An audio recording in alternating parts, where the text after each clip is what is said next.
উত্তৰ পশ্চিম যোৰহাটৰ অগ্ৰণী অনুষ্ঠান কমলাবৰীয়া যুৱ সংঘৰ বৰ্ষজোৰা সোণালী জয়ন্তী উদযাপনৰ আজি শুভাৰম্ভ কৰা হয়।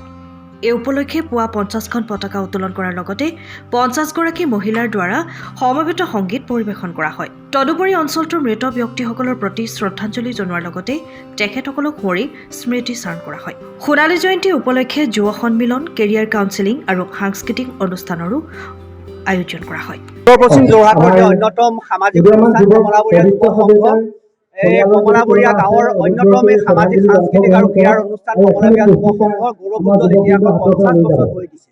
এই 50 বছৰ পূৰ্তিৰ সময়ছোৱাত কমলাবৰীয়া যুৱ সংঘ বৰ্ষজোৰা কাৰ্যসূচীৰে আজিৰ শুভ উদ্বোধনী অনুষ্ঠান আয়োজন কৰিছে।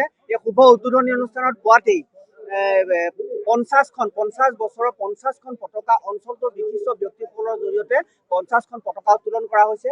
বিগত দিনবিলাকত এই অঞ্চলৰ এই গাঁৱৰ যিসকল বিশিষ্ট ব্যক্তি আমাৰ মাজৰ পৰা হেৰাই গ'ল, অসমৰ প্ৰথমজন ৰাষ্ট্ৰপতি পুৰস্কাৰপ্ৰাপ্ত প্ৰাথমিক বিদ্যালয়ৰ শিক্ষক বাবুলানাথ গোস্বামীকে ধৰি প্ৰায় 80গৰাকী ব্যক্তি এই গাঁৱৰ পৰা বিগত দিনবিলাকত হেৰাই যোৱা 80গৰাকী ব্যক্তিৰ প্ৰতি শ্ৰদ্ধা জনাই শ্ৰদ্ধাঞ্জলি অনুষ্ঠানৰ আয়োজন কৰা হৈছে।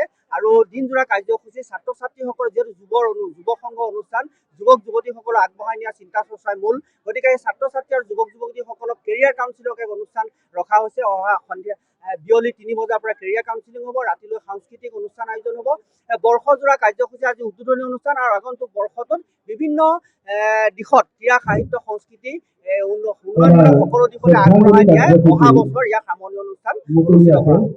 সময়ৰ খবৰ সময়ত পাবলৈ ফ'ল' কৰক টাইম অৱ আছাম।